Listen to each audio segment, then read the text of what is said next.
Good morning everybody. आज आपण पाठाचा पुढचा पॉईंट पाहणार आहोत. प्राण्यांचे वर्गीकरण. तर आपण काल पाहिलं की वर्गीकरणामध्ये वेगवेगळ्या शास्त्रज्ञांनी वेगवेगळ्या वैशिष्ट्याचा गुणधर्माचा आधार घेऊन वेगवेगळ्या पद्धतीनं प्राण्यांचं वर्गीकरण केलेलं होतं. पण नंतर मात्र डोबस्की आणि मेयर यांनी वेगळ्या पद्धतीचा वापर करून प्राण्यांचं वर्गीकरण केलं आणि तीच पद्धती आजसुद्धा अस्तित्वात आहे. म्हणजे पारंपरिक प्राण्यांचं वर्गीकरणची पद्धती आपल्याला इथं आज पाहायची आहे. तर प्राण्यांचं वर्गीकरण करत असताना मुख्यतः त्यांनी प्राण्यांचं 2 उपसृष्टीमध्ये त्यांनी वर्गीकरण केलं. आपण सृष्टी वनस्पतीचं वर्गीकरण मागच्या वर्षी पाहिलेलं होतं. आता आपल्याला सृष्टी प्राण्यांचं पाहायचं आहे. तर हे सृष्टी प्राणी जे आहेत ह्या सृष्टी प्राण्यांचे 2 उपसृष्टीमध्ये वर्गीकरण केलं. उपसृष्टी 1 ज्याला आपण असमपृष्ठरज्जू प्राणी म्हणतो. असमपृष्ठरज्जू प्राणी. आणि दुसरं जो आहे तो म्हणजे समपृष्ठरज्जू प्राणी. समपृष्ठरज्जू प्राणी. आता असमपृष्ठरज्जू याच्यावरून पृष्ठरज्जू पाठीचा कणा ज्याला आपण म्हणतो आधारक किंवा पाठीचा कणा. हा पाठीचा कणा ज्यांच्यामध्ये नाही त्यांना म्हणायचं असमपृष्ठरज्जू प्राणी. आणि ज्यांच्यामध्ये असा पाठीचा कणा असतो त्याला म्हणायचं समपृष्ठरज्जू प्राणी. म्हणजे आता तुमच्या लक्षात आले असेल मानव वगैरे जे आहेत ते समपृष्ठरज्जू प्राणी आहे. पाठीच्या बाजूला जो आपला कणा असतो तो कणा. मग हे कणा नसणारे प्राणी म्हणजे असमपृष्ठरज्जू प्राणी आणि हे पाठीचा कणा असणारे प्राणी म्हणजे समपृष्ठरज्जू प्राणी. तर असं मुख्यतः प्राण्यांचे 2 उपसृष्टीमध्ये विभाजन करण्यात आलं. असमपृष्ठरज्जू प्राणी आणि समपृष्ठरज्जू प्राणी. मग आता कुठल्या प्राण्यांना त्यांनी असमपृष्ठरज्जू प्राण्यांमध्ये त्यांनी त्याचा समावेश केला. तर असमपृष्ठरज्जू प्राण्यांची काही वैशिष्ट्ये, एकतर पाठीचा कणा नसतोच, याशिवायही काही त्यांची वैशिष्ट्ये आपल्याला दिसून येत असतात. तर पहिलं महत्त्वाचं असमपृष्ठरज्जू प्राण्यांचं वैशिष्ट्य किंवा गुणधर्म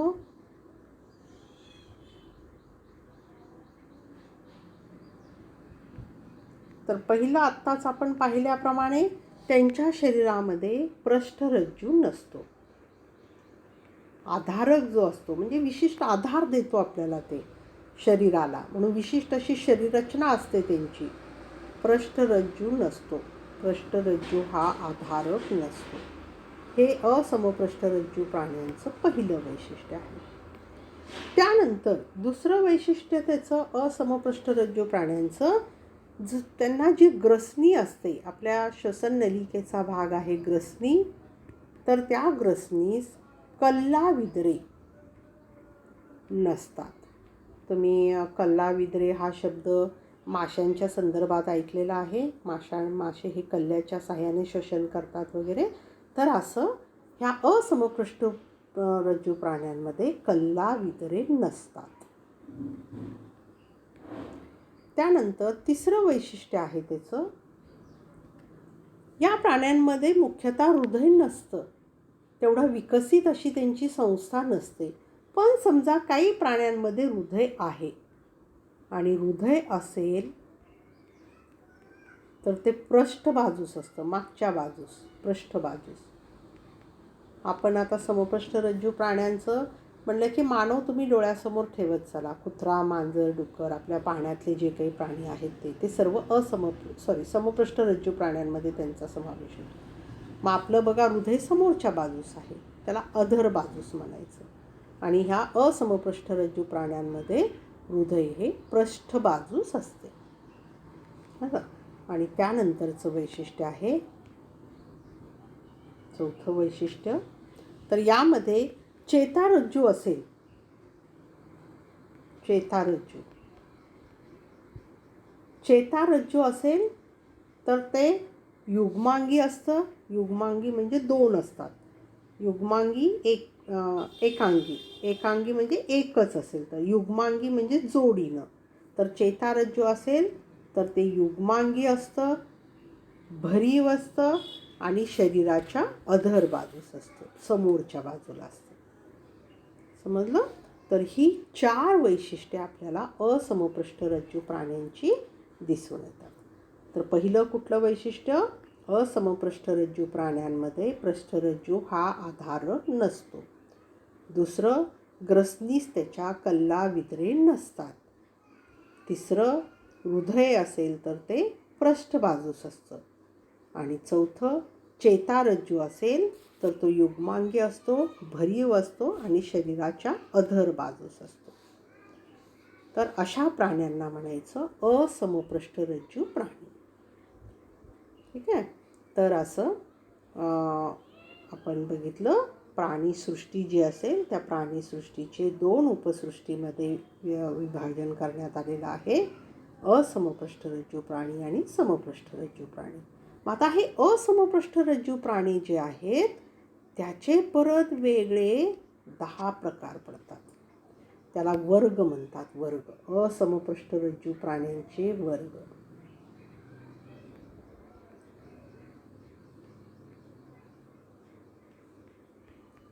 तर हे वर्गांची नावं सुरुवातीला महत्त्वाची आहेत. तर पहिला वर्ग, विकासाचा जसा जसा क्रम होत गेला, म्हणजे सगळ्यात अविकसित प्राण्यांचा पहिला संघ आहे.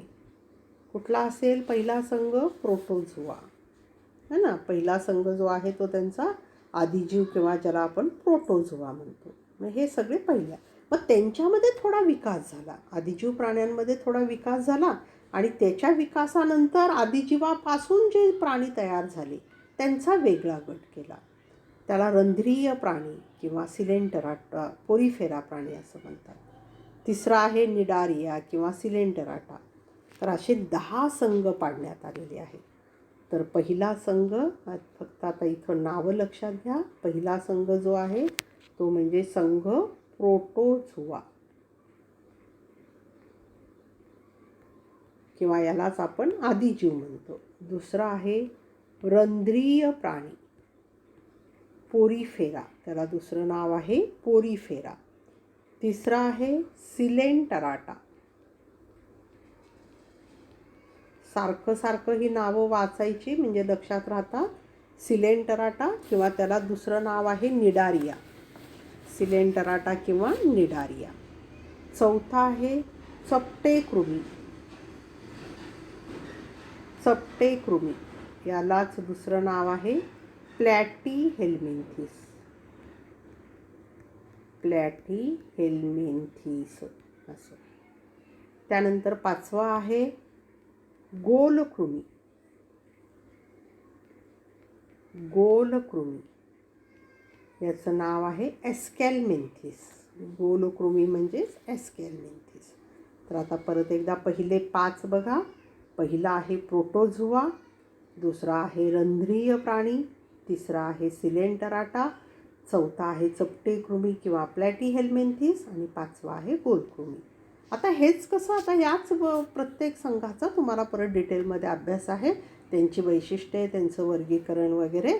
मग हे कसं, हा पाठांतराचा म्हणजे समजून सांगायसारखा पाठ नाही.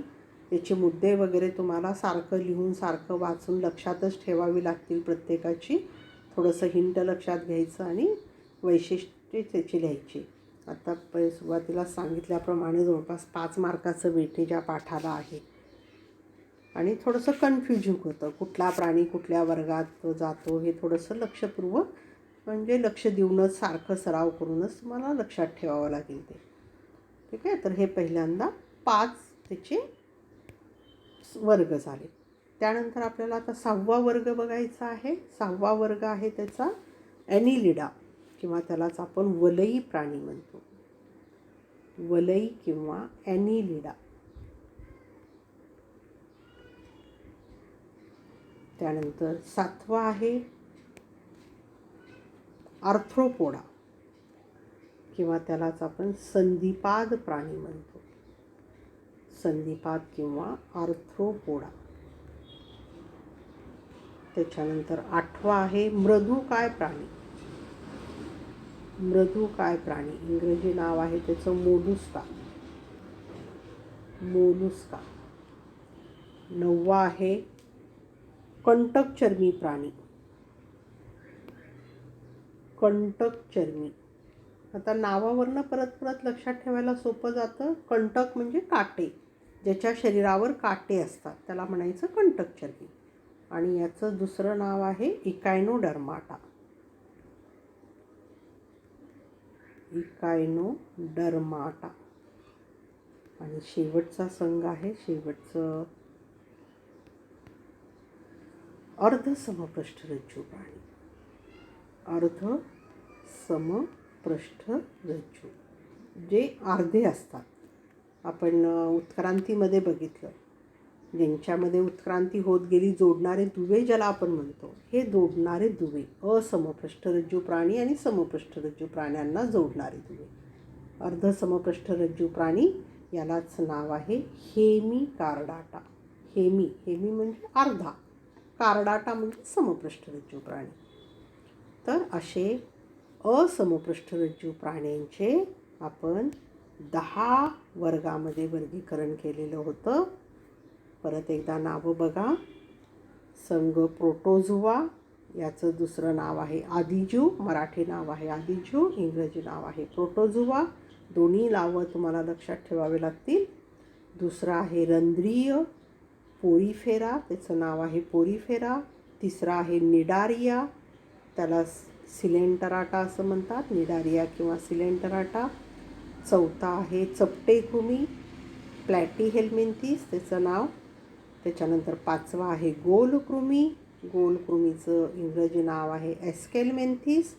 त्याच्यानंतर 6वं येतं वलई, त्यालाच त्याचं इंग्रजी नाव आहे ॲनिलिडा. त्याच्यानंतर संधिपाद. संधिपाद म्हणजेच आर्थ्रोपोडा. त्याच्यानंतर मृदुकाय.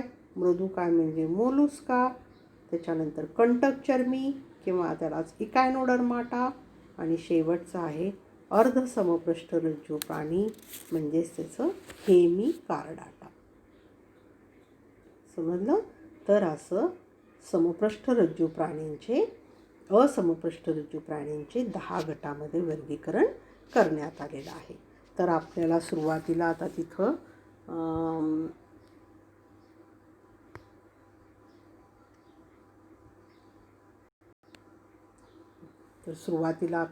आता वर्गीकरणाचं आपल्याला पाहायचं आहे. वेगवेगळ्या रॉबर्ट विटाकर या शास्त्रज्ञांनी काय केलेलं होतं, पंचसृष्टी पद्धतीनुसार बहुपेशीय प्राण्यांचा प्राणीसृष्टीमध्ये वर्गीकरण केलेलं होतं. त्याच्यानंतर त्याच्या शरीराची सममिती कशी असते, शरीराची सममिती कशा प्रकारची असते यावरून परत त्यांनी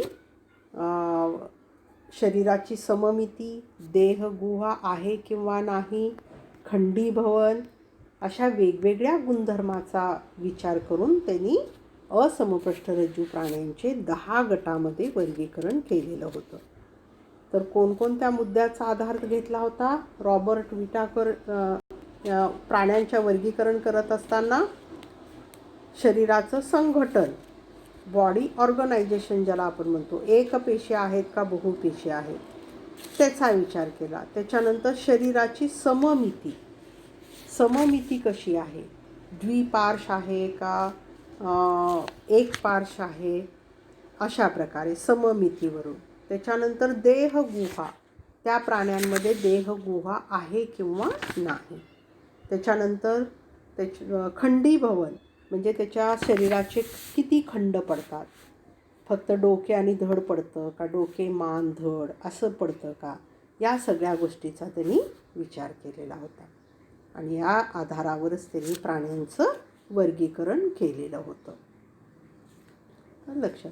तर ह्या प्राणी वर्गीकरणाची नवीन पद्धती कोणती आहे, त्याचे कोणकोणते आधारभूत मुद्दे आहेत हे आपल्याला आता पुढच्या पिरियडमध्ये आपण पाहूयात. तर आता फक्त आज असमप्रज्वलरज्जू प्राण्यांची वैशिष्ट्ये आणि त्याच्या 10 वर्गाची नावं एवढंच लक्षात घ्या. आणि आज मागच्या पाठावरची प्रश्नपत्रिका टाकणार आहे, ती सर्वांनी वहीमध्ये सोडवायची आहे. आणि आज गुरुवार आहे, शुक्रवार, शनिवार, सोमवारी तुमची या पाठावर परीक्षा राहणार आहे. परिसंस्था पर्यावरण व्यवस्थापन या पाठावर. ठीक आहे. तर घरीच राहा, सुरक्षित राहा, सगळ्यांची स्वतःची काळजी घ्या.